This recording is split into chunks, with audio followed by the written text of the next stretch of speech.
I'm Kristin Du Mez, and I am happy to host this conversation. I am here with my friend Bruce Berglund, and Bruce and I go way back. More about him soon. Bruce is a historian of Eastern Europe. And when I thought about doing our first big read, I knew right away which book I wanted to do. And it is, let me just get it on the side, Timothy Snyder's On Tyranny. Short, not so sweet, but a critically important book for this moment. And I also knew immediately who I wanted to be in conversation with. And that is Bruce. And like I said, Bruce is a historian of Eastern Europe. He also, for you Canadians out there, is a historian of global hockey.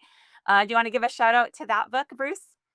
Yeah, so I published, let's see, I think it came out in 2021, a history of world ice hockey. It's called The Fastest Game in the World. It came out from the University of California Press as part of their series on sports and world history. And I spent a lot of time in Canada doing research. So of course, a lot about Canadian hockey, as well as hockey in Russia, the Soviet Union, Czechoslovakia, the Nordic countries. So it was a fascinating book to work on and to write. Yeah.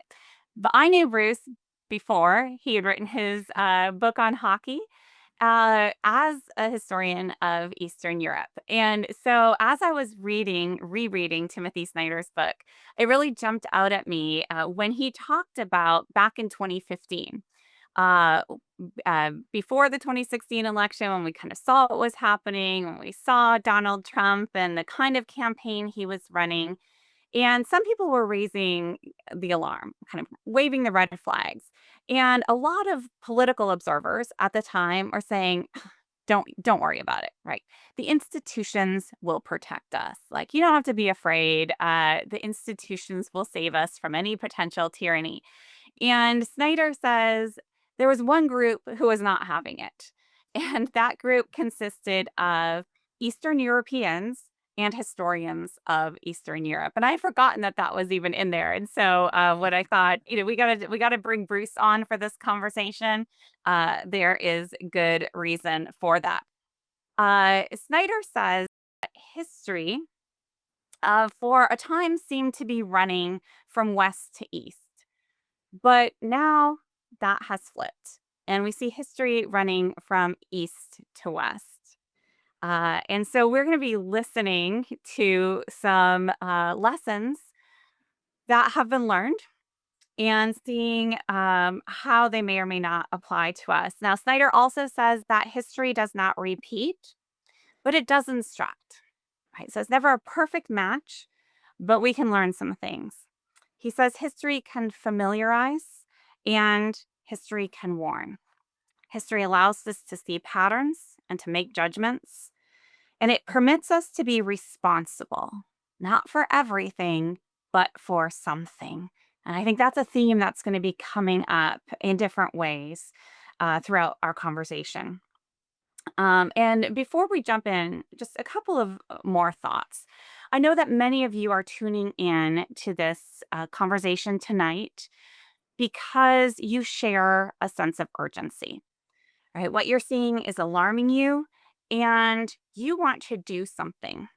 If you were with us either remotely or in person for our event in May as part of the Free to Be Faithful campaign, we heard this from you. We heard this in person. We heard this in feedback afterwards, asking for more content and also just demanding, tell us what to do, right? A real impatience there and an appropriate impatience, I think. We heard that too in the questions that were submitted before this conversation, right? In the invitation, we invited you to submit questions that you would like us to talk about. We have heard those questions. A lot of them came in, and we're going to be incorporating that discussion or our answers, or at least more questions along those themes into our conversation. We also have a Q&A open. So you can submit further questions into the Q&A, and after about 45 minutes or an hour or so, Bruce and I will be taking some of the questions from the Q&A. We won't get to them all, but I promise you, we're going to be considering all of them, and particularly thinking about some of these things and how we can address these questions in our programming going forward. So whenever you have a question, submit it to the Q&A, and we'll be able to sift through those and get to at least some of them. So, in terms of, can you just do something? Can you tell us? Can we tell you what to do? I have good news and bad news on that front. The bad news is, I'll start with the bad news. There is no silver bullet here. At least, not a silver bullet that we can recognize and identify as such yet. Snyder says, and he wrote this book years ago, he says the fight will be long. Okay, so if you're looking for a quick fix, like probably going to be disappointed. Okay, so that's the bad news. The good news is there are things we can do. There are actually a lot of things we can do, and there's a lot of suggestions for things in this book, and we're going to go into more detail. Bruce is going to be telling us some stories, things that he's learned from history, things that he's observed personally. There are things that we can do. But there's more good news, and that is that history teaches us that even though in the moment it feels like little things can be futile, that little things can't change the course of history, history sometimes turns on those little things. And we don't know when, and we don't know which things. And even a small number of people doing medium sized things can change the course of history, or even little things that only in retrospect do we identify as the big moment on which history turned. And so while our times can be discouraging, even overwhelming, don't underestimate the power of even small actions. So keep that in mind over the course of our conversation today.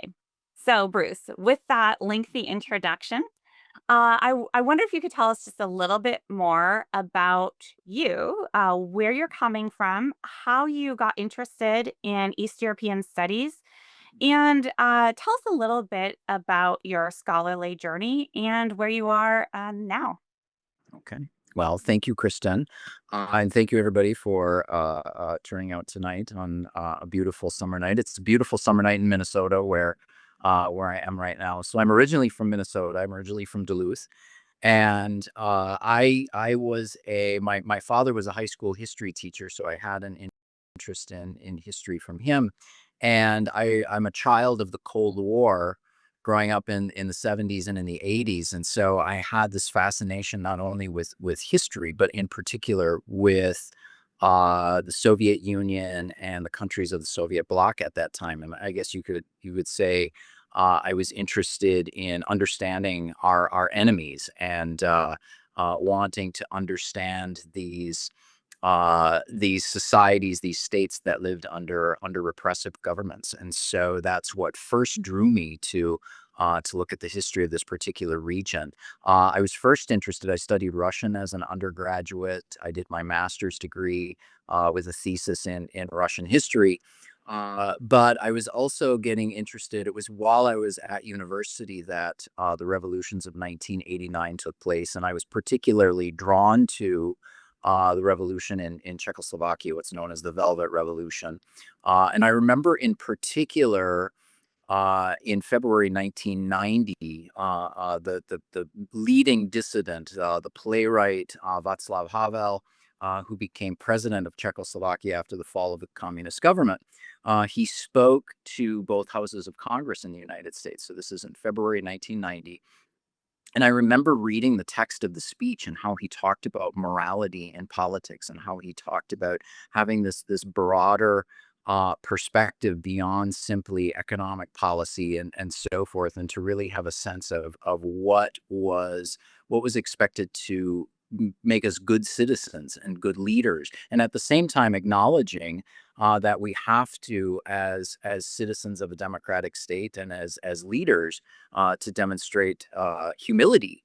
And I'd never read or heard anything in terms of a political speech by a leader that was anything like this. So I was drawn to Havel's writings. I was reading as well other works of Czech literature. It was after I was in or finished university that I made my first trip to Europe. I had a backpack on, and I went to Prague. This was what, about 18 months after the revolution, and like many people who go to Prague, I found it just amazingly beautiful. And so to fast forward, after I'd finished my master's degree in Russian history, I kind of weighed this choice of, do I want to spend my future years doing research in Moscow or doing my research in Prague? And I think I made the better choice. So I did a dissertation on the history of Czechoslovakia during the war. And I did research. My first book, well, I edited a book on the Christian churches in Eastern Europe during the 20th century, with essays by American as well as European scholars. I wrote a book on the culture and religion and politics of Prague in the 1920s and 30s.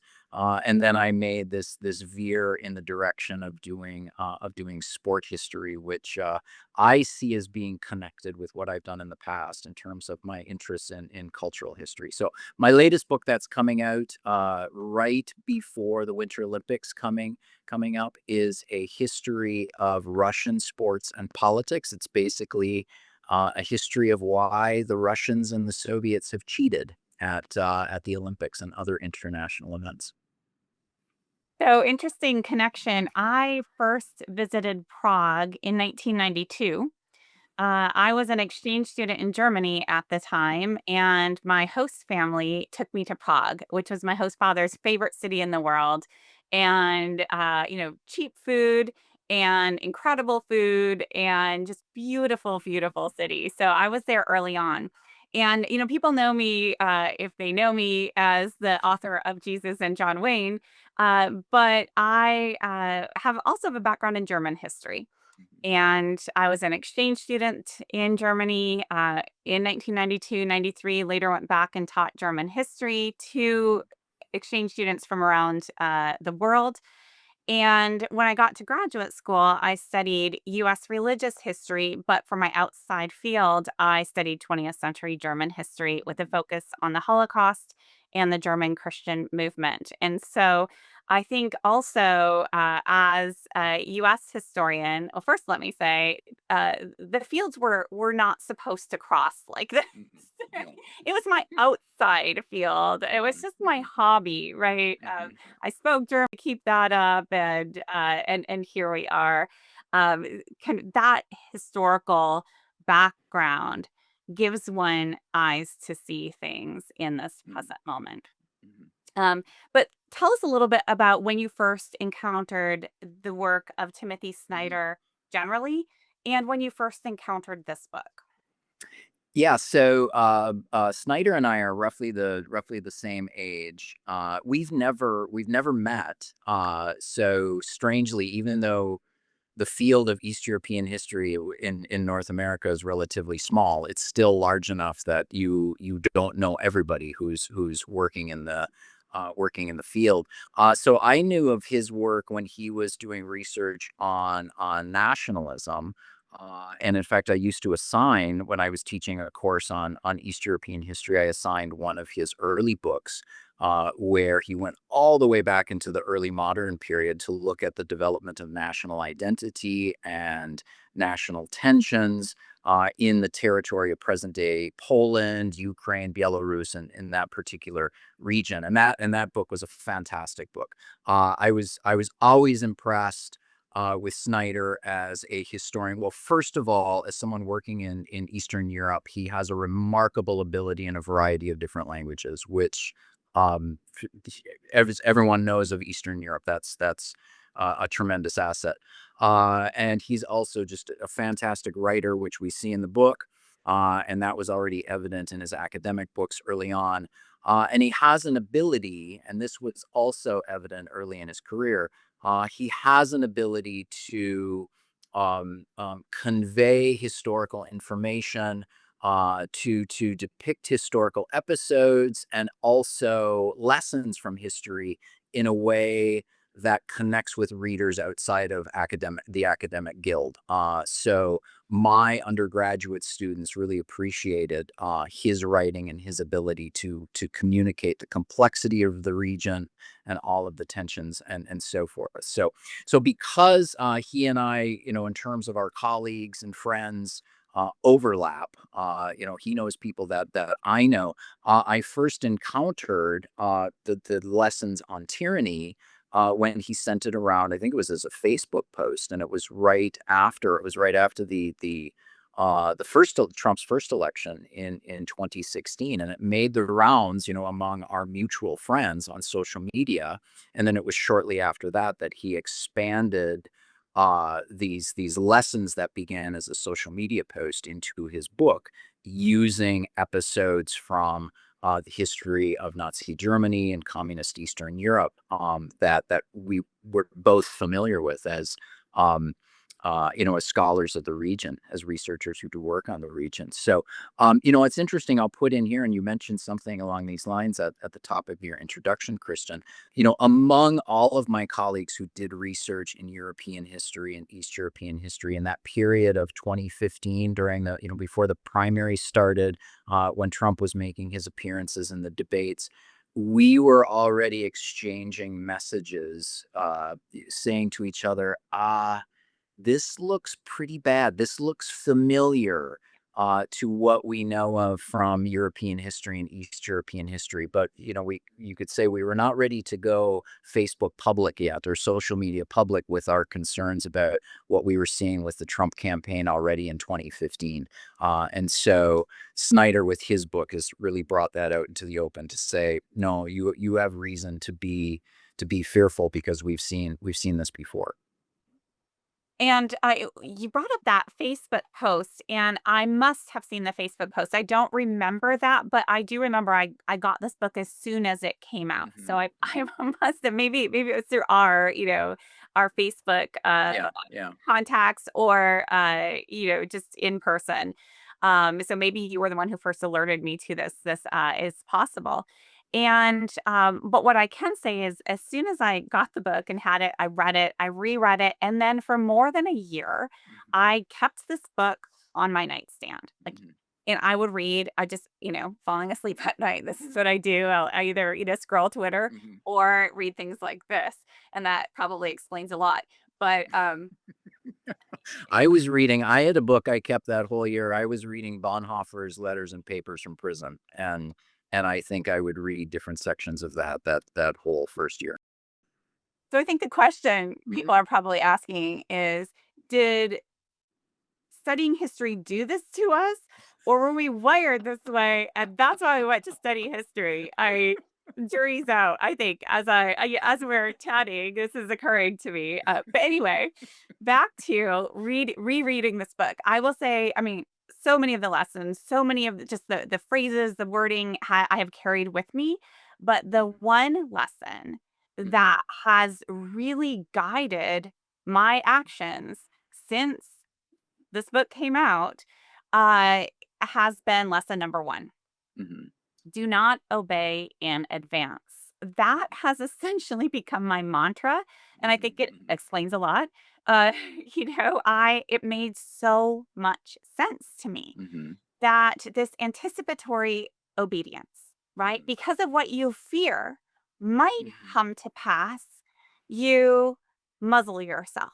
mhm, You play it safe, when in fact, what this moment, or at least that moment, we'll figure out where we are, what moment we are mhm, currently in, but that moment, what was most necessary was to use all of the freedoms that we had mhm, and to say what needed to be said.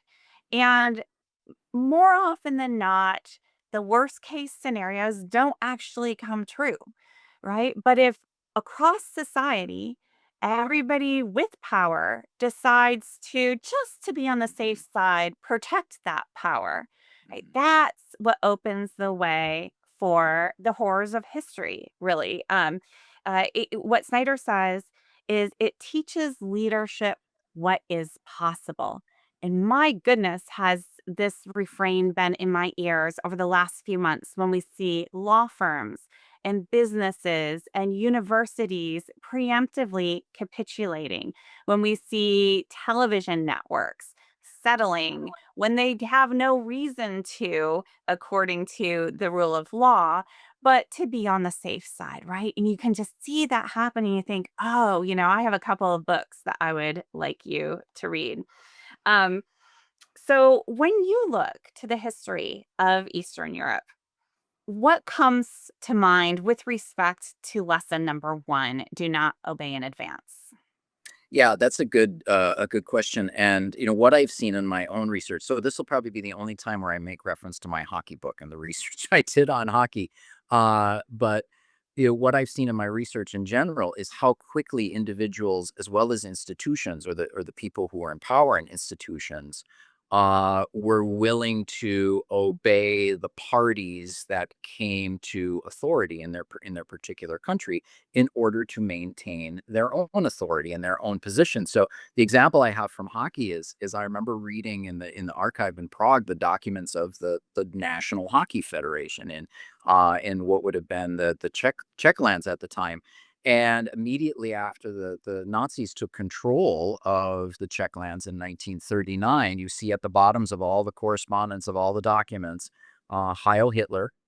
And then in fast forward to 1948, when the communists took power in Czechoslovakia, you'd see at the bottom of all the letters right away, honor to work.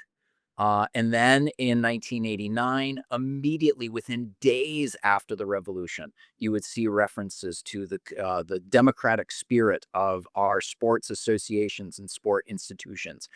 So it was striking to me at how quickly these people who were in charge of sport federations recognized, right? They put their finger up to the wind and saw, all right, if we're going to maintain what we're doing, we have to oblige ourselves to those who are in power. So, what you see in this case is, rather than saying these people are immoral in some ways, they're human. They were thinking of self-preservation. We can see them as disappointing, but there's really this is the reason why Snyder's first lesson, why it stands out, and why this book has really become known for that particular first lesson, right? Do not obey in advance, is because it's really difficult, right? It's really difficult. One, not only to kind of gauge the situation to see where can I push, where can I resist, where should I back off, but we are programmed to care for ourselves and defend our and in particular to care for our families, to look after their livelihood, the livelihoods of people we love. And so there's this fear. Obeying in advance comes out of a fear that we might jeopardize our own opportunities, our own livelihood, our own professional prospects. I know in conversations with Czech friends, hearing stories of people during the communist period whose parents made different decisions in order to preserve opportunities for their children to go to university and so forth. And I know of other instances from friends whose parents resisted and in some way and had a mark against themselves and against their families, and their families lost opportunities. So what we see in history is that the threat is real, right? In terms of not obeying. And so it's for that reason that we see in history, and this is what Snyder brings out, is people did obey in advance for fear of what will happen to me personally and how will it affect me. So it does require a good amount of courage to not obey in advance. Uh, so I live in Prague now. I've been living there for 3 years before the election. And before I came over here, my friends asked me, they'd read the stories about people being detained at the border and so forth. And they said, Bruce, are you worried about anything? Are you going to adjust your behavior? So yeah, so I can see already, this fear that circulates in terms of what can we do and can't we do? And history moving from east to west there. Yeah, exactly, exactly. So I think a related point that Snyder makes is his lesson to stand out. Right? And he points to Rosa Parks as an example. And again, small acts of courage and just refusing to go along with the system can break the spell, he says. And we actually had a number of questions that came in advance of this conversation about actionable nonviolent resistance for ordinary people. Questions like, what can we do besides just march? How can we stand out safely? Can we? I guess is a fair question. So, what does history teach us about the role that ordinary people can play? Okay, it's a good question. First of all, I will say in standing out, it does require courage. So there is no, I would say, entirely risk-free method of standing out. There are things that we can do other than organizing marches, for instance, which will, how to say, in which we can defend the democratic public space, democratic with a small d. And in answering this question, I want to connect to I think it's Snyder's fourth lesson where he talks about taking responsibility for the face of the world. Right? He gives this example. He gives the example. So when he talks about standing out, he gives an example of Rosa Parks.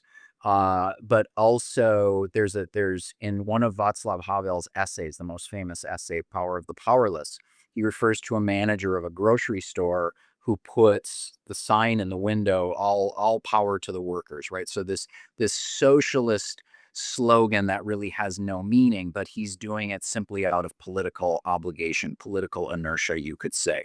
Um, and Snyder then talks about in this other lesson, take responsibility for the face of the world, that if we see instances of vandalism, of someone who paints a swastika on a wall or any signs of racism, we should act against that, that we should be the ones who clean this up, to take responsibility for the world, or the face of the world. So what I would urge people to do, kind of picking up on this, and this comes from what I know of Eastern Europe's history, is to not simply defend the public space from these signs of authoritarianism or racism or what have you, but to actually lay claim to our public spaces, to show that our public spaces are still open, they're still democratic.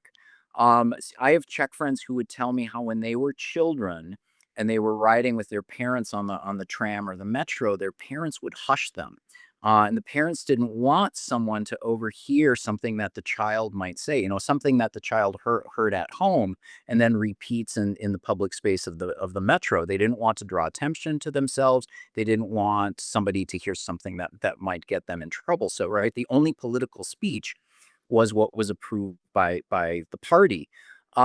So here is, we're not yet in that situation. Our public spaces are still open in terms of political speech, right? I was at my 4th of July parade this weekend, and both the Republicans and Democrats were marching in the parade, and people cheered for both of them. So this is an area where people can be active. So claim the public space. I'm sure everyone here, everyone who's in the United States, has a neighbor or someone in their local town who has been flying a Trump flag, a MAGA flag, every day since 2016. So rather than seeing that as kind of a violation of the norms of political speech, right? Americans, you put your sign for your candidate in front before election day, and after election day you take it out. We've seen a change in these rules in the Trump era, right? Where our space has become politicized year round. Recognizing this, fly your flag. It doesn't necessarily have to be a partisan flag. Maybe it's a coexist flag. Maybe it's a flag that says no kings. Put a sign in your yard. Wear a T-shirt. Put a sticker on your computer. Go on Etsy right now and do a search for fascism or no kings, and you will see all manner of products, right, from small business people who are producing T-shirts, flags, things in which you can make a statement. You'll find plenty of options for things where, both in terms of the fashion sense and your political viewpoints, where you can express yourself publicly. And when you see someone who's doing this, acknowledge them and thank them. I was just in my grocery store last week and a woman came in who was wearing her Kamala Harris campaign t-shirt. And I said thank you to her for doing that. And it made her so happy. A couple years ago, there's a man who lives down the street from me. He's a Vietnam veteran. He supports progressive causes. And I remember he was flying his American flag upside down. And I went up and I thanked him for him making his political statements. He flies his military flag from his unit that he served in right alongside the flags that demonstrate his support for progressive causes and his opposition to Trump. So we can make our statements ourselves, and we can support those people that we see making statements. Yeah, one of the questions we had is give us some realistic tactics, and I quote, that don't require heroic levels of time, money, or risk. And so there we have some. I mean, I was just thinking we should have like set up some sponsorships with the Etsy folks and we could just, click through, but have some fun looking for those. And I will say also, protests. I know that protests feel just like they're not working. I totally get that. And I've participated in a number of them, brought my kids because I think it's important to occupy that space, right? I think it's important to show up in person and to show up, with my family because I refuse to say that our political reality is not safe for children, and frankly, as a white middle class Midwestern woman, I'm not really a targeted population. So I want to occupy that space. But I confess that it feels a little ineffective, right? You go for about 2, 3 hours and then you go back home and maybe, you grab a bite to eat on the way back home. And it just doesn't feel like enough. But then I was on the other side of a protest. A couple of weeks ago, I was dropping one of my kids off at the Grand Rapids airport. And there are all these people holding signs out by the airport entrance. And I was trying to like read them while I was driving. And what are they even protesting? And it was kind of a couple dozen, 2, 3 dozen. And then I saw they were protesting a new airline servicing Grand Rapids that was also participating in deportation flights in Arizona. And so I paid attention. I read their signs. I Googled it when I got home. And then I wrote about it on my Substack. And the organizers reached out to me and told me about the next protest. And I will also say, talk about a non heroic, low risk thing. When I realized what they were doing, I honked and waved. Right. Like those little things, right? Lift people up and Yes. tell each other that we are not alone. I see you. Thank you for doing that. And even those little things are important. So do not underestimate the little signs that you can give that encourage somebody who's doing something a little bit bigger and that they can then do a little bit more. Mhm, mhm. So, back to Snyder, I was also struck while reading his book about the power of leadership. And he has this little section on Churchill. And he makes the point that in that moment, another leader could well have inspired the British public opinion to end the war. But instead, we had Churchill, who resisted and inspired people to go along at great risk to themselves and their families. And he won. And you had some thoughts on this too, the role of leadership. And when we chatted before, you actually thought that Snyder could have done more around this theme. Can you talk about that a little bit? Yeah, so if I would riff off of the research I've done and reading I've done on East European history, add a couple more lessons if would dare do that. And one of the lessons would be support the leaders who are good for this moment. And what I mean by that is, there are leaders who in quote unquote normal times, we want leaders who are effective at governing, who are effective at handling, steering legislation, putting together voting blocks within Congress, so forth. We need people who are knowledgeable in policy, correct? But these are not normal times. So at this moment, we need people who are effective at really building support, energizing, encouraging people, the kind of people who are effective in leading a resistance movement. And the examples I would use from East European history are the two most well-known leaders from the revolutionary year of 1989. One is Lech Wałęsa in Poland, who was the leader of the Solidarity labor movement and became president of Poland. And the other is Václav Havel, who I mentioned earlier, who became president after the revolution in November 1989. Both were very different in style. Wałęsa was a much more, I would say, kind of fiery leader, whereas Havel was much more effective at building coalitions. He was more of an intellectual figure within the movement. They both became presidents, and both were really after successfully leading their revolutions in their respective countries, both were really ineffective as presidents. Yet that doesn't detract from the fact that they were the perfect people at the moment, and they deserved the support. Their respective nations were correct in supporting them at that moment. And so I would say to look around the landscape now, the political landscape. Americans, I think we have the tendency to, with our politicians, to really nitpick about, well, I agree with this 75% of what they do or 60%, but it's the other 40 or 30% that I disagree with, so therefore I can't give them my full support. If there's a leader who is effective in this moment, even if you don't agree with his or her policies across the board, find in them what are the skills, what are the characteristics they bring to this moment. And the best example right now is our old friend Bernie. Bernie Sanders, here I'm speaking it's my opinion, but Bernie Sanders would really not be a good president in terms of running the country. Bernie Sanders is the ideal person right now for this moment. And we see it, right? We see it in the rallies he's having with thousands of people coming out. He is able to effectively speak against what the Trump administration is looking for. So I'm not saying, go and send money to Bernie's reelection campaign. But I am saying look for people like that who are going to be the best leaders for this moment. Yeah. So I think that right now, all of us are reeling from the lies. Right.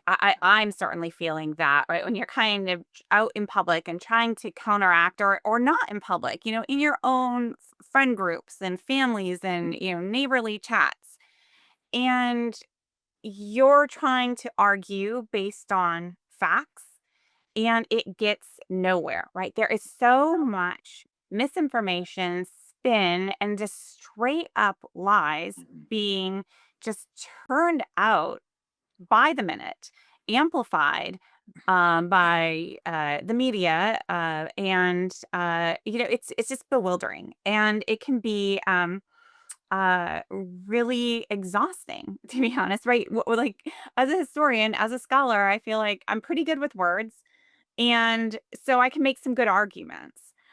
But that doesn't really seem to do much, certainly not to change people's minds. I do think it can embolden people. It can help people to know that they aren't the crazy ones, but it's difficult. And when we were chatting a couple of days ago about this book together, you mentioned the lesson "Believe in Truth" as one that really resonated with you, and with the stories that you had heard. And you told me about a Czech friend of yours who had defected, and you told me about Victor Klemperer. So I would love for you to share those stories with us, because both of them help us think through this really challenge that we're in this kind of post-truth moment. Yeah, yeah. No, this is something that this has really been what is most wearing for me, is just the constant lies that come from the administration, that come from the leaders in Congress and so forth, right? If we think back to when the economy was crashing, earlier this year, and we'd hear, "No, the economy is doing great. The economy was terrible, before the inauguration. That was a terrible economy. Now we have a great economy." It's like, no, the numbers show that this is not right. So to just defy mathematics, right? And we can go across the board to talk about vaccines and all manner of different things where you hear lies directly against scientific evidence, directly against facts, and so forth. And yeah, I would say someone in education, someone whose life has been dedicated to investigation, to research. This is just really hard to hear. And you mentioned that the story I told you about a friend of mine. Uh, he was a hockey player, and he defected in the 80s. He was at a tournament, in West Germany, and he left his team. He was playing for a Czech team, and he left. He ended up in Canada, and I asked him why he left. What was it? He was about 20 years old at the time. He left behind his parents, his younger brother, and he explained to me, he said, "I couldn't stand the lies anymore." He said it got to the point that when I would watch the evening news and watch the weather forecast, and they said it would be a sunny day the next day, I would bring an umbrella. It got to that point that I didn't believe anything that media was saying, anything that the government was saying. And so I find myself in this situation as well. And one of the to kind of layer on top of it another problem. And you had mentioned, and this is part of why I was drawn especially to the section in Snyder's book where he talks about Klemperer. And Victor Klemperer was this person who kept a diary throughout the years of the Nazi regime. And Klemperer describes, and Snyder refers to this in his book, of having conversations with friends who become infected with this magical thinking, right? Where they believe the Führer will change everything, even though what you can observe around you completely flies in the face of that. So, um, one of the other problems I've been having, right, in thinking about believing in truth and holding on to truth is we are overwhelmed with information. We're overwhelmed we get our news from our phones now, we get our news from social media, and there's just, and every day there's something new. Every day there's a new affront. Every day there's a new breakdown in terms of institutions, or an offense against the rule of law. And it's so hard to keep up with. And going along with the information, just the reporting are all the takes, all of the opinions that we get. And I find myself lost and really yearning for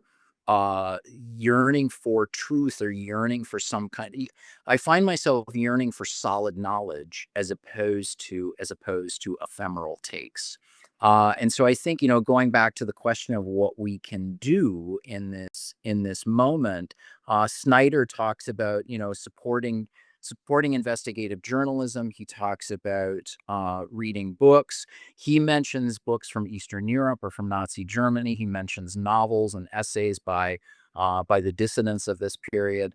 And one of my favorite stories or favorite moments in terms of the resistance against communism in Poland and Czechoslovakia and other countries, is that you had all this network of underground seminars that took place. They might be philosophical seminars, history, theology. The Archbishop of Krakow, Karol Wojtyła, who becomes John Paul II, he organized theology seminars. And so there was this need for people. I have good Czech friends who took part in Catholic theology seminars in Prague. Um, we're not yet in the situation where we have to hide out to have these kinds of interactions or to have book groups or so forth. So since we're still able to do it, I encourage people to do this. And I encourage people to read, which isn't common for book groups, but to read nonfiction, to read the work of sociologists who are doing research in the United States, or political scientists, or historians. So once again, to seek out knowledge, the result of research, as opposed to takes. And in our meetings with each other, I think it will be helpful for us to gain more of a solid basis to respond to the lies, that the administration puts out. But we do need to, yeah, back to Snyder's practice, or his lesson of practicing corporeal politics and getting involved with community groups. We do need to support each other and teach each other, so that we don't get overwhelmed with the lies coming from the government and our own social media feeds. Yeah. And so this event was designed based in part on some of the lessons from this book, right? Which is why we're starting. We hope to do many more of these and more on that soon. But we're starting with this one because this is in part the inspiration for how we're structuring this, reading a book together. And books are different than blog posts, than social media posts. And there's a place for all of these, right? I write blog posts every week. I'm on social media. But when I think about what has shaped me fundamentally, what has, again, given me lenses through which to see what is unfolding, I go back to books over and over again. Books, right? You spend hours with a book in solitude and it sticks with you. And whether you don't have to, if you're not a reader, audiobooks are great. They work in the same way. Um, and they, you carry them with you. Like you will carry them with you. And I find myself so often in these recent years of going back to books that I read 25 years ago, right? Christopher Browning, Ordinary Men, Hannah Arendt. I go back to, and if you're like, oh man, nonfiction, not really my thing. Right, memoir. Memoir can be very powerful too. And there's just, in fact, as we're chatting, I think that maybe you and I can come up with a list of recommended books, just if you've got some time on your hands. But again, we'll be doing more of these and pick some of our favorites to think through together. Read books, especially in the age of the social media noise, where it is becoming harder and harder to know what is true. And we haven't even mentioned AI, right? So now, is the video real or not? Is this claim true? Is Grok right now channeling some, neo-Nazi algorithm, or, what is even real? It is becoming harder and harder. So picking up an old book that has been, published and around for a long time and vetted, peer reviewed, it's a really good way to ground yourself and to protect your intellect. So, and we're not just saying that because we write books, but books have shaped our lives as well, right? And you mentioned also, Bruce, practice corporeal politics, which essentially is just saying show up in person. That's another reason we structured this event to ideally be part of a group, right? So I know that many of you are watching in groups. Not all of you have 200 people. Some of you may have just grabbed a couple of friends, neighbors. Some of you are watching who are part of churches as church small groups. We love that. Maybe you're just watching it with your teens. A special shout out to Matt Warner for giving some drink recipes for this. I would love to know, and you can post to social media, by the way, if you made some of those drinks. They looked fabulous. Yeah, it's Where's my drink? I'll put you in touch with Matt. We'll Alright. figure this out. Right. But showing up in person, be present. Again, this is why I go to protests when I know one more person is not going to make a difference, but it can make a difference to you, right? And a lot of people collectively showing up in person, it does something. And Bruce, you had some thoughts on this as well, and why this showing up in person mattered under communism. Can you talk about that a little bit? Yeah, so both under the communists as well as under the Nazis, one of the aims of the government was to you would control people by having an atomized society, right? Meaning, if everybody is in their apartment, if everybody's excuse me, if everybody's needs are met, if they all have a television to keep themselves entertained, then they're not going out to have political conversations or political movements or these underground seminars and so forth. So the aim of, and the Nazis did this to provide a lot of consumer goods to just kind of keep everybody mollified, keep everybody happy. And they know that if people were satisfied and separated with each other, everybody would just accept the state of the affairs in the government. We've seen the same strategy that takes place with the Chinese Communist government. So, the counter to that is, of course, to do things like this, right, where we're in contact with each other online, uh, but get out, go to a march, be with people, have a book group where you're with other people. So work to avoid this atomized society where we just stick to our families or our tight social circles, and just be content with that. So the other examples I would say connected with this, or the other tip I would give, is to, as we get outside of our group, is to try to build big alliances. And there's some great lessons from the kind of the big movements or big protests that took place in both Czechoslovakia and East Germany in the late 1980s.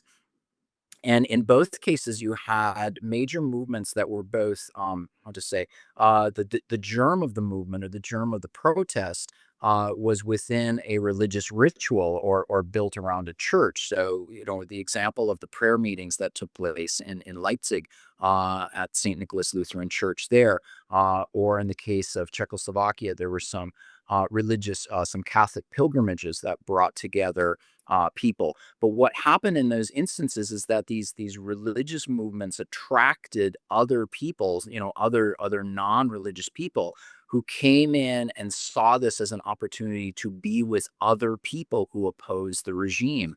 And a colleague of mine, I remember he did work on these Catholic pilgrimages in Czechoslovakia, and he said for many people it was encouraging that for the first time, and you'd have tens of thousands of people together. You'd have everyone together, and there was this realization of, oh, we are not alone.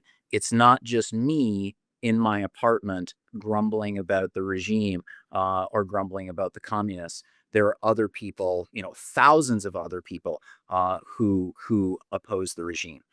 So that's part of the importance of getting out, getting connected in a physical way with people. So, but back to the point I made about forming big alliances. This was the brilliance of people like Lech Wałęsa and Havel, with the opposition leaders in Poland and Czechoslovakia. You would have in those countries the anti-communist movements. They included people from churches, who were joining with kind of radical, true believer Leninist communists who saw the current communist governments as corrupt. They would so you had all of these different people. You had atheist intellectuals, you had Catholic intellectuals, socialists, all of these different scientists, all of these people coming together against a shared enemy. So this would be, one more lesson that I would add is to, join with democratic socialists, people who love AOC, join with LGBT activists, join with atheists, join with traditional Catholics, join with conservatives who have found themselves homeless after the turn of the Republican Party toward Trumpism. You may disagree with them on this point or that point, but right now at this moment, you all have a greater enemy. And the task before us now is to join together uh, against that greater enemy. Mhm. Okay, so here's some other things that Snyder talks about that can be relatively low risk but can make a difference is simply to contribute to good causes, Mhm. right? And to defend institutions. He says pick a court, a newspaper, a law, a labor union, and take its side. And also spend money. Like, seriously, it doesn't have to be a lot of money. But some of you have a lot of money, some of you don't have a lot of money. But right now, we are in a moment where it is very easy to make small donations to people who are doing the hard work, who are taking the risks, right? So is there a journalist who is doing really critical work? Maybe on the local level, here in West Michigan, we have Sarah Leach, who is just doing phenomenal coverage. She's covered the Christian nationalists kind of movement in Ottawa County, and she has her own Substack now. A few donations to that Substack subscriptions make a huge difference in supporting that work in a local community, right? Find those people who are doing that work. I've posted a maybe 3 or 4 months ago Substack where I list all kinds of journalists like Jenny Cohn and outlets that seem to be really stepping up. The ones that I'm finding are go-to outlets. The Guardian has had some good coverage. That may or may not continue. I'm not sure. Right, The Atlantic came up in one of the Q&A questions that I've just been scanning here, doing some really good coverage. The Nation, the New Republic, Mother Jones. Some of these are investing in some real kind of long form investigative journalism. I'm a huge fan of Catherine Stewart, and wherever she's publishing, it's worth reading because she has spent more than a decade doing this meticulous, careful research. And those are the people that I go to. Now, those are also the people who could use support, the outlets that could use support. Find an institution that is doing something brave and invest in that institution. And I will tell you, that's why I'm working with the Institute for Christian Studies in this moment. I see them leading and I see them doing brave things. And I'll just give a shout out that ICS has a Substack. You can follow these sorts of free to be faithful conversations there, but a lot of other things too. They have a faculty member, Gideon Strauss, right now, who has been doing an incredible series on Christian nationalism from a South African perspective, right? What does a so we've been talking Eastern Europe here. What does a South African have to bring to this conversation, to this moment? And if you read that series, you'll see a whole lot. Again, there are things that are just eerily familiar, and there are lessons that we can take from people who have lived through kind of similar journeys into and then somewhat out of tyranny, right? Defend those institutions. If there's an institution sticking its neck out, taking the heat, if the trolls are piling on, right? This is happening all the time. You'll just, watch, pay attention, find that institution and have their back. Right? Write the president if it's a university and say, I see what you're doing and I support you, because I guarantee, right, the trolls are coming for them and they're hearing an awful lot from one side. They need to hear more from the other side. And if you are able to support institutions financially, right, what you are able to do is not just provide that boost and in some cases really like enable the publication to go on, right? Times are tough in journalistic spaces. But in terms of institutions, you change the incentive structure. Right now, right, and Trump is working really, really hard to convey that if you want to survive as a company, as a corporation, as a media organization, you better play by his rules. And we see people capitulating, organizations and corporations, law firms saying, "All right, I guess he's the most powerful guy in town right now." And then you see some refusing to do so. Those are the ones that you've got to go to and prop them up. And if you don't have extra finances right now, don't underestimate the power of an email, right? Especially if it's a university, a church, right? They need to hear from you and not just from the critics. And trust me, your support, your sign of solidarity means so much more than you know for those who are out there doing the work and taking the risks. Okay, so we are going to turn now to the Q&A for a few minutes at least. There are a lot of questions. Bruce, I hope you're perusing some, but I'll start us off. And because there are a number of questions about ICE. And one of the points that we didn't talk about, which was on my sheet somewhere, so I'm glad we'll have an opportunity here, is be wary of paramilitaries. How do you interpret what you're seeing from ICE right now? And what lessons, if any, could you share from 20th century history when it comes to paramilitaries? What do I so how would I categorize ICE? Yeah, talk about I would ICE. yeah, I would definitely say they fit Snyder's warning of, be wary or be cautious of paramilitaries, right? They are a really a even though they're a government agency, it is a shadowy agency, in the fact that they typically move around in unmarked vehicles, and they have little in terms of uniforms or identification.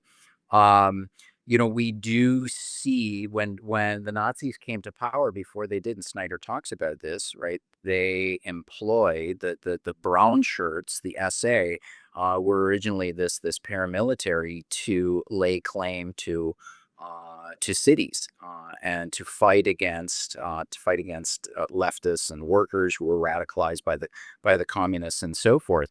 What we've seen this past week with not only ICE but the military kind of staking their claim on MacArthur Park and in Los Angeles.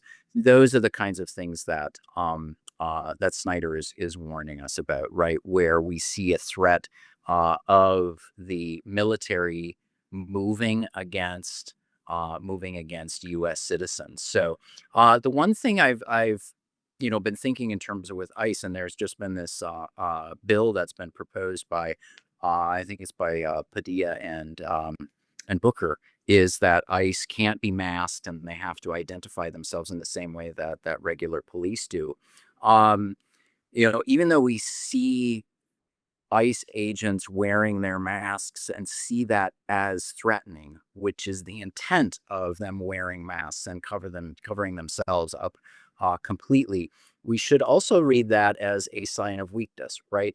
That they're not willing to completely show themselves as they're carrying out these actions against migrants. So there is, I would say, an awareness uh, within the government that what they're doing runs contrary not only to the laws, but also really to the fabric of American society. And so I think we can take some element of hope in that ICE can be confronted. And we've already seen a few examples, right, of neighborhoods standing up in defense of migrant members of their community and standing up to ICE. So ICE is not yet, and I hope it never reaches the point, right, where ICE is firing upon with lethal force against demonstrators. I mean, so far we've seen that ICE will stand down if confronted by people willing to defend their neighbors, right? And now we have this new app that's just emerged. That's now the top app at the Apple Store, where you can find out where ICE are moving in your area. And a question that came in before this event was what role can Christians play in particular in churches in putting themselves between the power of the state and those who are most vulnerable? And I would say, absolutely, churches have a moral power. Clergy, uh, in callers, right? There is a power, and that we saw that in the civil rights movement. Mhm. And we see that in the example of somebody like William Barber. And, you have a number of faith leaders who have made a point to show up in places of conflict, to put their bodies in between, right, the aggressors and the vulnerable. And I think that, I mean, I can't say that that's a risk free endeavor, and but there is training for this. There is a training for nonviolent resistance. There is training that you can go to, and also participate in remotely. And I've shared it before on various Substack posts myself, for how, as members of the clergy, to prepare yourself to take this kind of moral stand. And again, clergy still carry this kind of moral power. And if you look to the civil rights movement, nonviolent resistance, right, didn't mean that violence didn't happen, right? To be very clear, it was that when violence did happen, they didn't respond in kind. Right. And you know that from the videos that you've seen, from the books that you've read, the stories that you've heard, right? You've seen even the little kids, right, with fire hoses turned against them. Uh, but what we also saw there was parents who put their kids, like, let them do that knowing the risk. I mean, to me, as a parent, that is it's one thing to put your body on the line, to bring your children into it is an incredible act, a frightening one. I don't know that I could do it myself. I, for clergy who are showing up when there are white supremacist rallies, right, clergy show up. And that matters. It matters because it reminds people of the values maybe they're trying to forget, right? The masks, the not wanting to be held accountable, there is power there. And so if you are a church leader, a member of the clergy, all right, there are networks that you can connect to. Sojourners is a good place that they are coordinating efforts, and they were bringing clergy together. They're bringing clergy to DC to march. And there are networks. And one of the things that we need to do a much better job of is connecting people to these networks, right? That there are people doing things, and we need to bring it together. I'm seeing a lot of requests for links. We're talking about all kinds of things here, right? Some of this is scripted, much of it is not. We're just kind of speaking from the heart here. We won't be able to give links to all of the things that we're talking about, but trust me, we will continue to share resources, links, activities that you can get involved in through the Free to Be Faithful network. We will be doing that on ICS's Substack, and so can't remember if we do have a link to that, or you can. We'll put one in when we put it on YouTube, if that's possible. And I'm on Substack. I write at least once a week, and I try every week to provide these kinds of resources and these kinds of stories. And so we'll try to get more systematized as we go. But there's so many resources out there, and just you don't need to get them all. Just start somewhere. Bruce, is there any question that you see that you would like to take a Ooh, I stab haven't at? been looking. Ooh. Oh, okay, okay. I wasn't sure. I didn't want to I've been monopolize. listening. I've been listening to you because I love listening to you. So, Well, it's been we used to work together, and we had coffee every morning together. So yeah, it we are used used to to be a catching up case, too. right, where we were all, yeah, yeah, Right, the yeah. Calvin Faculty History Lounge. So Yes. let's see.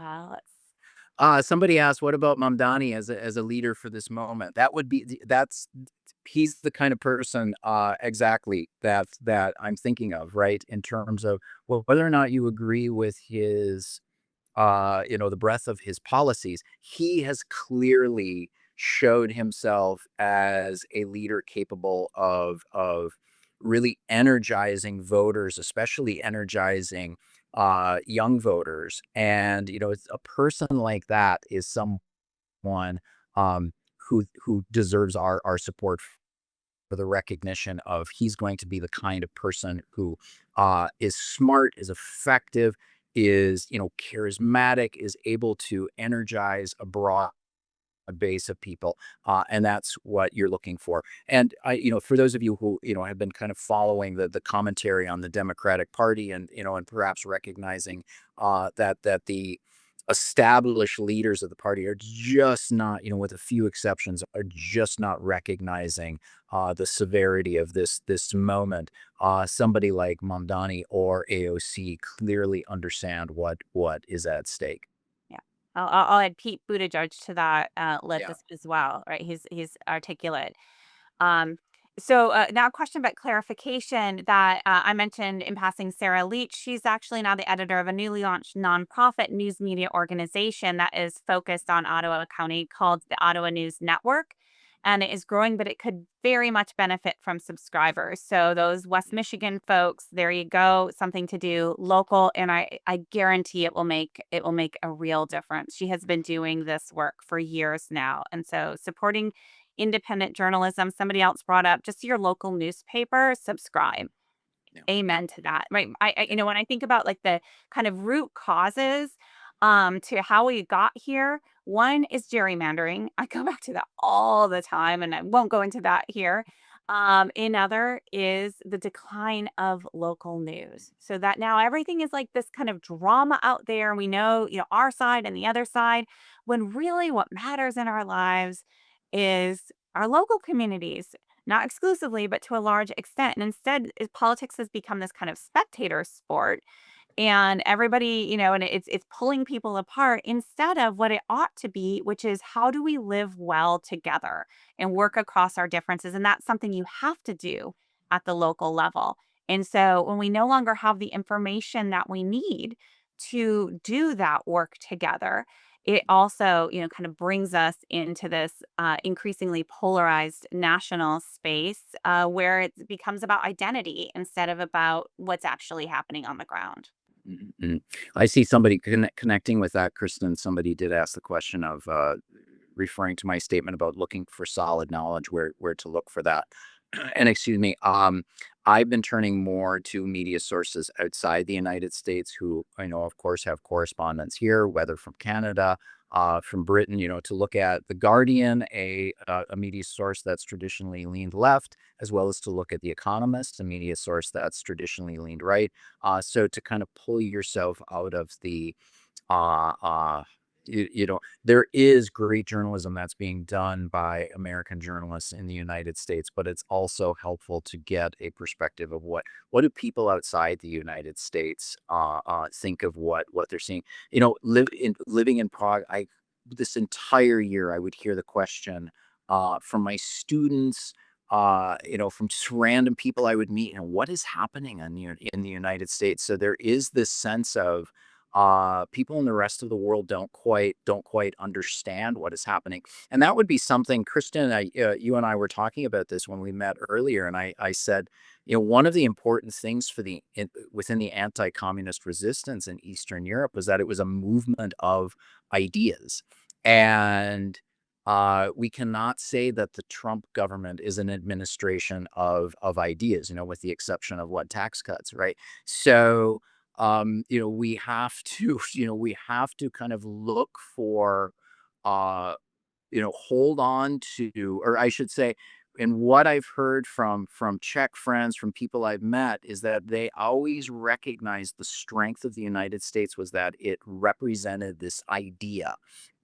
They might not necessarily want to live in the United States, but they kind of believed in this even more so than many Americans do, of the American ideal or the American dream.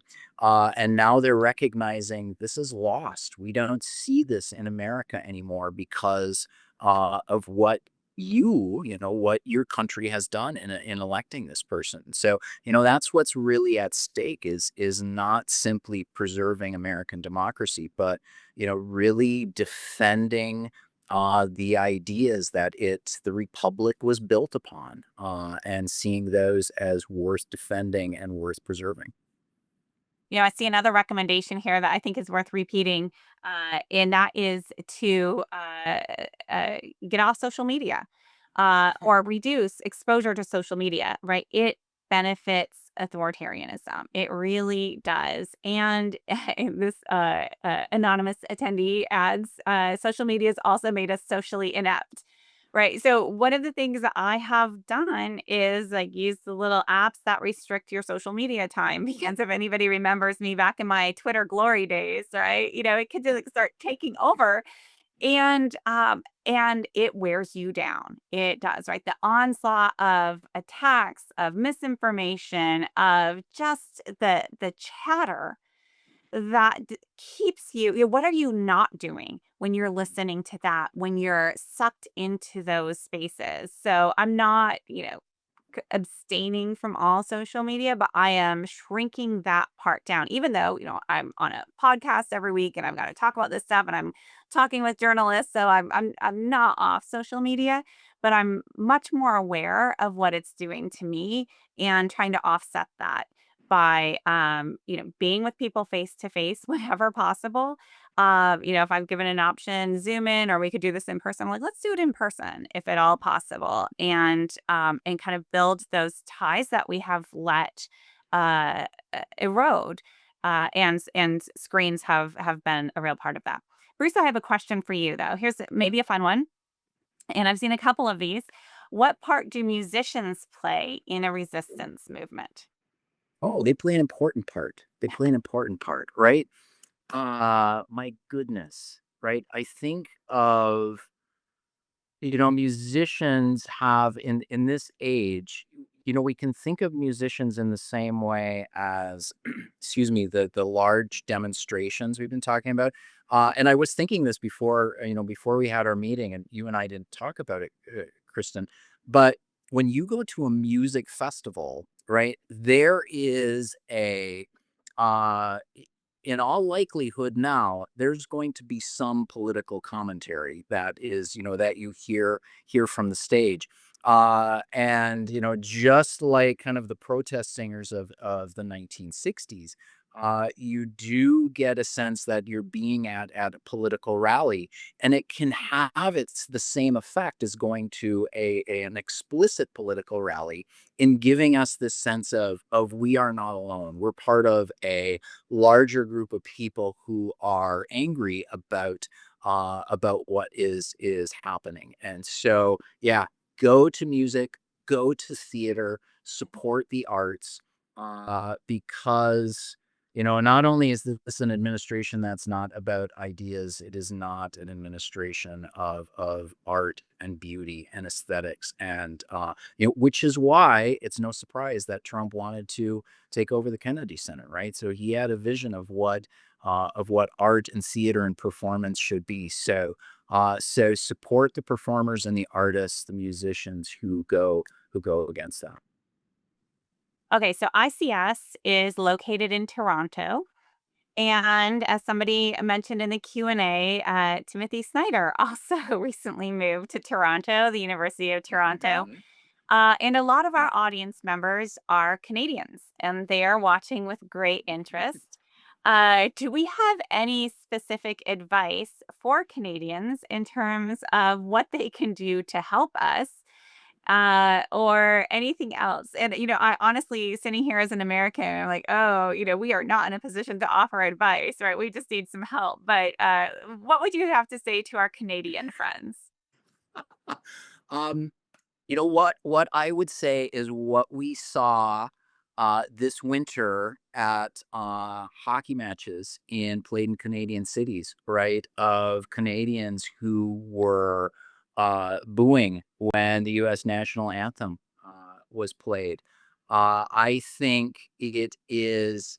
I think it's really important for Canadians to show their disgust with what they see happening in the United States, and to really call out the fact that this was once upon a time the closest of relationships that you could find between two different states, and that is ruined. So I think Canada, in showing that it is a North American state that shares something of a common history, right? In terms of sharing the same continent and many of the same issues that we see in American history, and yet providing a much different model in terms of the direction that a contemporary democracy can go.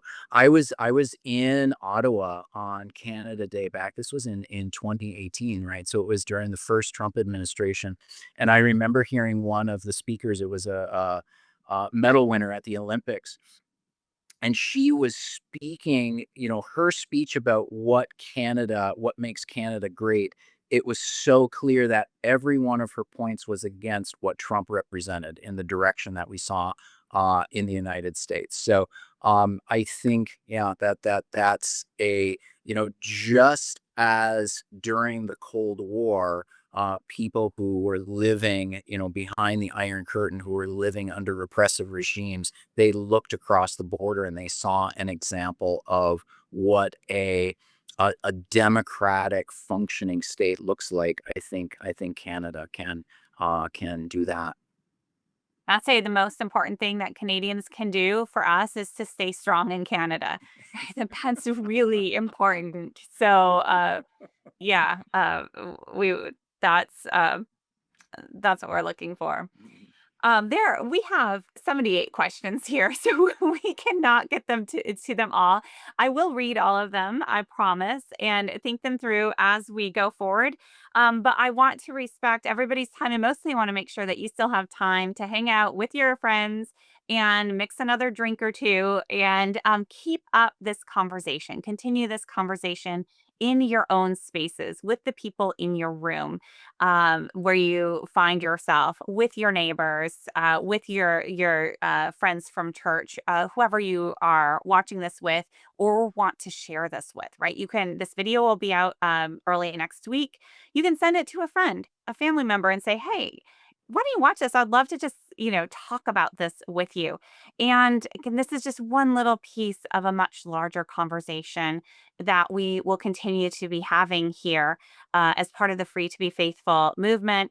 We're hearing your requests for links and for reading suggestions. I'll pull some of those together in the coming weeks and I'll see if Bruce will do the same.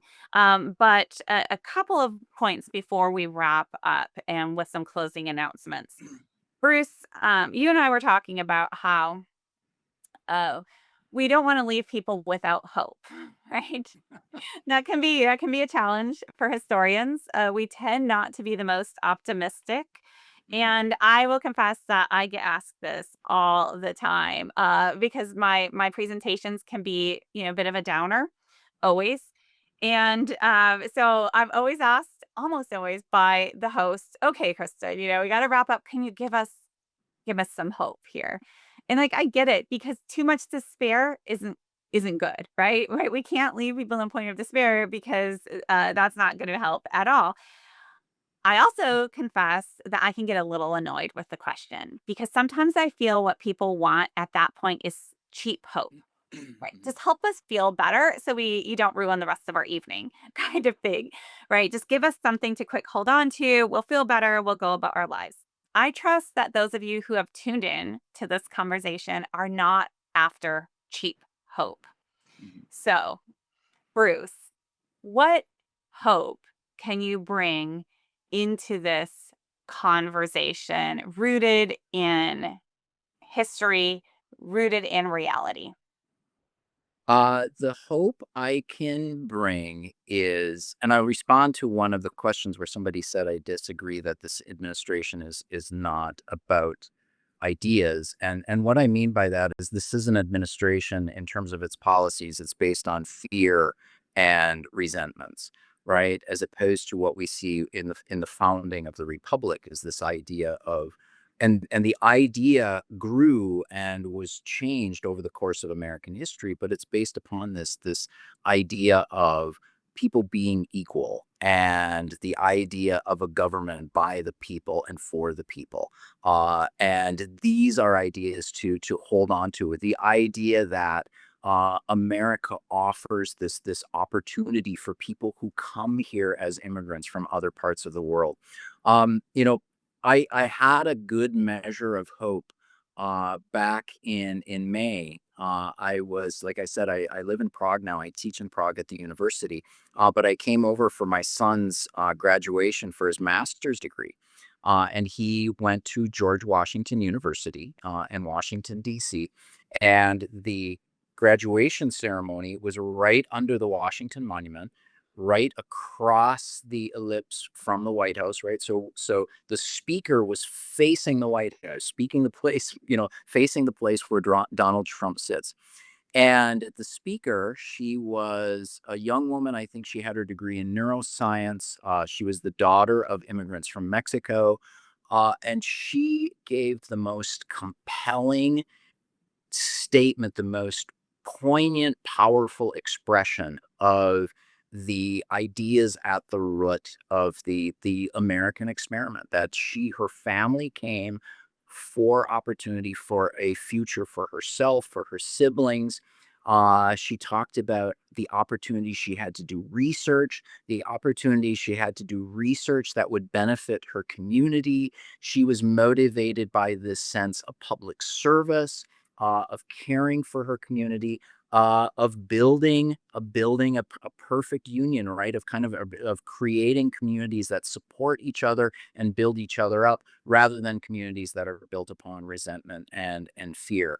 And it was encouraging to me to hear young people who still believe so strongly in that. And I see that, I see it with my kids, with my kids' friends, that there's still this sense of, we believe in this, we want to fight for this. And so that's really where I put my hope, is that there is a generation of people who believe that the ideas, the experiment, is the republic, is something worth fighting for, and they don't want to give up.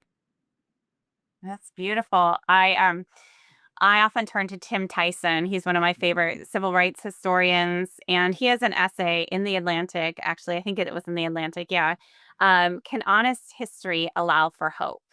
And as a historian of the civil rights movement, he also got this question all the time. Right? Give us hope. Give us hope. It's so dark. And he got annoyed with the question, and he said, in human history, tidal waves of justice don't rise and fall, right? It doesn't happen that way. Justice doesn't happen without effort. People, and usually people working in a tradition of struggle, right? So join the tradition, find the people who have been in the struggle, right? Not the people who are like, oh my gosh, what's going on? We should do something, right?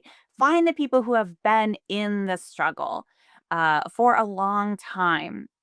And so usually people working in a tradition of struggle, they are sometimes able to organize and mobilize enough people, and those people are able to educate themselves enough through their own experience to make a movement that changes things for the better, for a time, in a place. And these are history's high points. So modest expectations, but a small group of people, right? Educating themselves, mobilizing themselves, working in a tradition, usually tapped into a tradition, a longer tradition of struggle, they can redirect history, right? For a time. And that's what we're after here. So we do have a couple of follow ups here that we want to invite you to consider participating in. One of them goes deep, and that is, let's see. Oh wait, that's not the go deep one. The slide is for the next big read, which, I mean, it goes kind of deep, but we'll get to the deeper one in just a moment. We are really, really thrilled to announce our next big read. We have a date set, September 17th, same time. And we also, so if you haven't heard about this book, For Such a Time as This, an emergency devotional by Hanna Reichel of Princeton Seminary. I had not heard of this book until about a month ago because this book has not yet published. So you're getting a sneak peek here.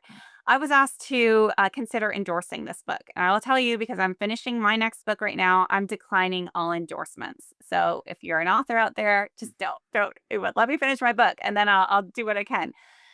But Hanna's editor reached out to me and said, I know you're really busy, but I think you're going to want to read this one. And their editor sold it to me as, think Timothy Snyder's On Tyranny for Christians. And I was like, okay, you got me. Send me the manuscript. I'll take a look. And when I was flying back from Oxford, I had a good 8-hour stretch. It did not take me the full 8 hours to read this book. It was phenomenal. I cannot describe to you the experience of reading Hannah's book. It was as if somebody like took from my brain all of the things that I most wanted Christians to know in this moment, from German history, from theology, and about this moment that we are living through, and the messages I wanted them to have. And they put it all in this book, and it is beautiful. It is so beautifully written, and I really it was the easiest book to endorse ever. And I immediately, after landing, contacted the editor and I said, "You're absolutely right. I love this book. Tell me what I can do to get it in as many hands as possible. And I also want to do it for our next big read." And so the book releases the first week of September. And we're gonna give you a couple of weeks to read it, and don't worry if you haven't read the whole thing. We'll cover that. Hannah is going to be joining us, and it's called For Such a Time as This, an emergency devotional.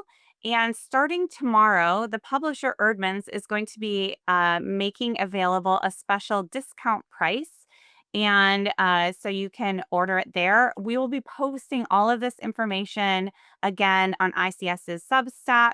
If you signed up for this event, we'll be sending you an email with information about that event. So don't worry about trying to pick out your phone and scan the QR code. We've got you covered, but we just wanted you to put this on your calendar and consider joining us. And trust me, like I cannot recommend this book more highly. It is exactly the book that I want everybody to read right now. So I'm thrilled that that's going to be our follow up conversation. And that will be September 17th. We wanted to get it as close to release date as possible while still giving you all a chance to read it. And if you order through Erdman's, there's always a chance that they slip it to you a little bit early. You never know. So that's one thing you can do to follow up. Another thing is Bruce is actually going to be teaching a course for us at the Institute for Christian Studies. This is if you want to take a really deep dive. We talked about books that stay with you. And it's one thing to read a book on your own, another thing to read a book in community, in an online course, and under the guidance of a master teacher. And now I'm going to brag on Bruce a little bit here because Bruce is my colleague for many years. And he earned a reputation for being hands down the best teacher, like anywhere. Students absolutely loved him. And I think you got a little taste why, filled with stories, knows just what to put in front of you, and phenomenal experience. So we're really thrilled to be able to offer this course, and it begins in September. And it meets weekly, and it's on 20th century authoritarianism. So many of the stories that Bruce was referencing, some of the books that people in the comments are saying, "Oh, tell us what the books these are." You could take a deep dive, and I guarantee the books that you read, the conversations that you have in this course, will go with you for the rest of your life. Like I promise you that. Not everybody has the time to invest in a course. I totally get that, but some folks do. And if you bring that then into your spaces, that wisdom that you gained, that insight, right? You can help. You're not a consumer. You can actually help foster wider understanding. So, Bruce, do you want to say just a couple of words about what you plan to cover in that course? Maybe any readings you plan to assign, and let us know what people have in store.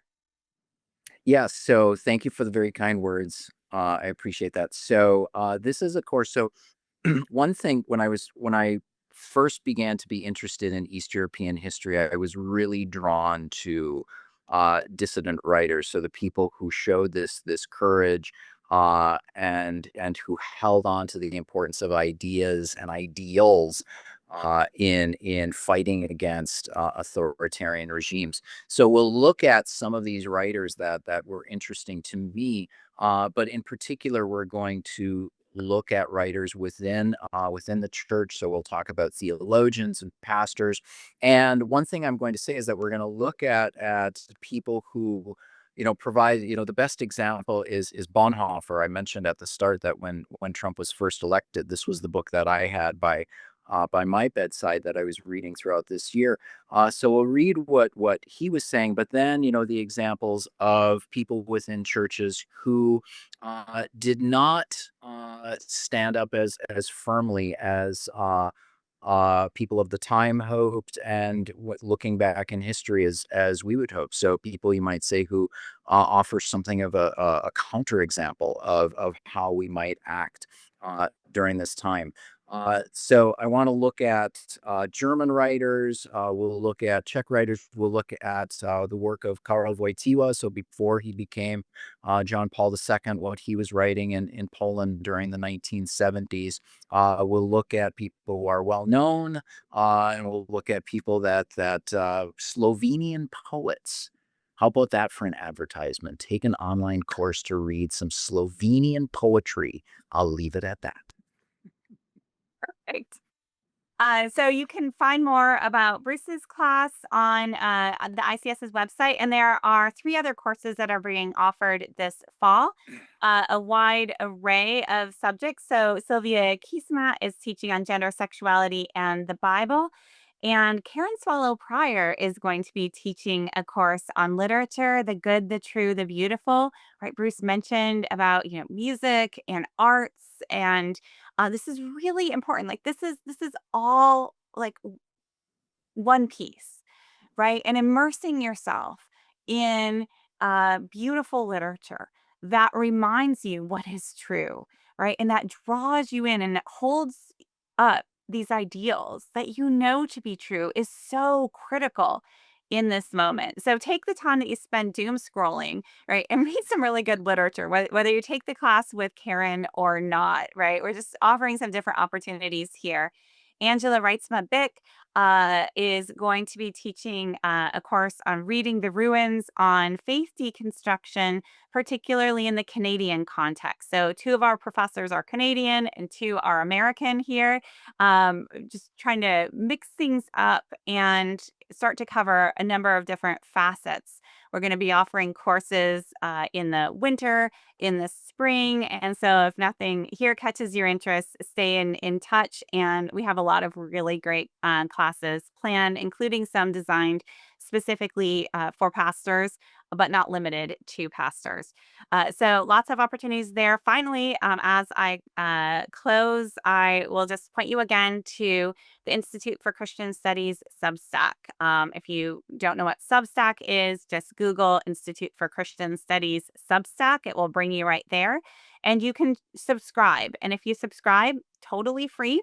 It just means when we publish something there, and sometimes it will be information about a course, it will be information about a webinar like this, or it might be an essay on Christian nationalism from a South African perspective on Hannah Arendt. Oh, you can see we have it right there appearing before us. You can go to it will be delivered to your inbox if you are a subscriber, so you can get it right there. You won't miss out on any of the events and any of the information. I think we'll be writing a Substack post with some resources, books that we mentioned, and you can follow us there to be sure that you have access to those. And it's just a place where we hope to come together to educate, to connect, build resilience, and build community. So we'd love to have you join us there. And with that, we will be signing off. I hope you have a wonderful evening and continue the conversation inside your own spaces. Thanks so much for joining us. And thank you, Bruce.